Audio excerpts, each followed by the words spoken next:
सभी को जय मसीह की। प्रभु आप सबको आशीष करे। और मैं आज के दिन आपके सामने एजकेल की किताब उसका 37 अध्याय और 1 पद से लेकर 6 तक पद पढ़ूंगा। यहोवा की शक्ति मुझ पर हुई है और वह मुझ में अपना आत्मा समा कर बाहर ले गया और मुझे तराई के बीच खड़ा कर दिया। वह तराई हड्डियों से भरी हुई थी। तब उसने मुझे उनके चारों ओर घुमाया और तराई की तह पर बहुत सी हड्डियां थीं और वे बहुत सूखी थीं। तब उसने मुझसे पूछा, हे मनुष्य की संतान, क्या ये हड्डियां जी सकती हैं? मैंने कहा, हे प्रभु परमेश्वर यहोवा, तू ही जानता है। तब उसने मुझसे कहा, इन हड्डियों से भविष्यवाणी करके कह दे, सूखी हड्डियों, यहोवा का वचन सुनो। परमेश्वर यहोवा तुम हड्डियों से यूं कहता है, देखो मैं आप तुम में सांस समाऊंगा, तुम जी उठोगी।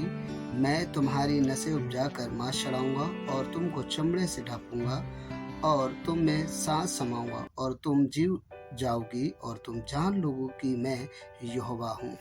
मेरे प्रियो, अगर हम इस वचन को पढ़ते हैं तो यहाँ पर हमें देखने को मिलता है कि ऐसे तमाम हमारे समाज के चारों ओर, हमारे देश में, हमारे स्टेट में, हमारे डिस्ट्रिक्ट, गांव, विलेजेस, शहरों में भी ऐसी ही तराई है, ऐसे ही लोग सड़ाहट में हैं, ऐसे सूखी हड्डियां हैं जिनमें जीवन नहीं है। मेरे प्रियो, परमेश्वर चाहता है कि हम उसकी सुने और सुनेंगे तब हम परमेश्वर के लिए कार्य कर पाएंगे। परमेश्वर आज हमें और आपको एजकेल की तरह बताना चाह रहे हैं, कह रहे हैं, जैसे उन्होंने एजकेल से कहा, हे मनुष्य की संतान, क्या ये हड्डियां जी सकती हैं? ये सवाल परमेश्वर ने एजकेल से किया। आज ये सवाल हमसे और आपसे है और उस हर एक सेवक से है जो मसीह के काम को कर रहा है, मसीह के लिए जी रहा है, सेवा कर रहा है। और ये सवाल है हमारे और आपके लिए, और लिखा हुआ है, मैंने कहा, हे परमेश्वर यहोवा, तू ही जानता है। सच है, हम कभी मना ना करें, बल्कि कहें कि परमेश्वर आप जानते हैं, आप कर सकते हैं।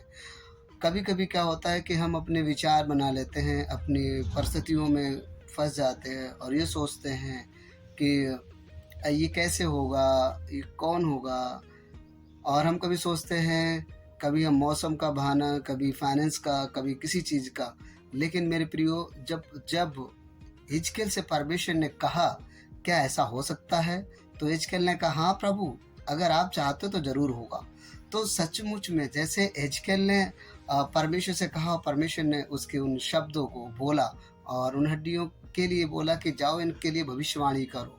और जब उन्होंने भविष्यवाणियाँ की तो वहाँ क्या होने लगा कि जो हड्डियाँ थी, हड्डियों में मांस चढ़ने लगा, हड्डियों में नसें आ गई, हड्डियों में, उस हड्डी में वो सांस आ गई और वो जीवन आ गया। ऐसे ही आज हमारे चारों तरफ वातावरण में हम जब देखते हैं, बहुत से लोग सड़ाहट में जीवन जी रहे हैं, बहुत से लोग उस पाप में, जिंदगी में हैं। मेरे प्रियो, हमें और हम सबको ये काम करना है कि जो लोग सड़ाहट में हैं उनको निकालना है, उनको ईश्वरीय स्वभाव में लेके आना है ताकि वो परमेश्वर को जान सकें।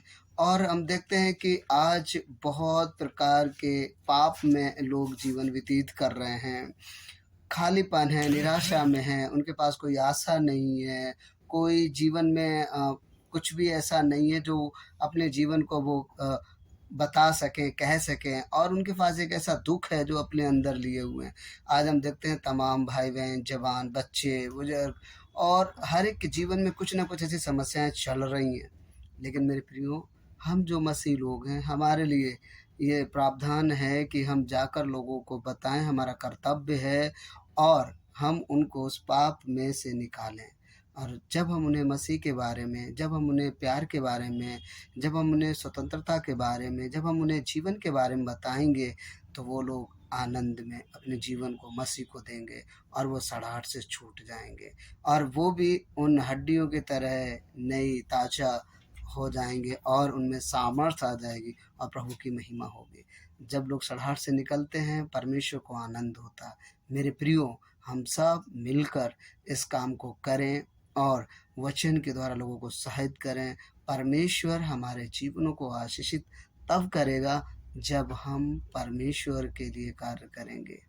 परमेश्वर आप सबको आशीष दे। इस वचन के द्वारा हम सब इस कार्य को करें। जय मसीह की।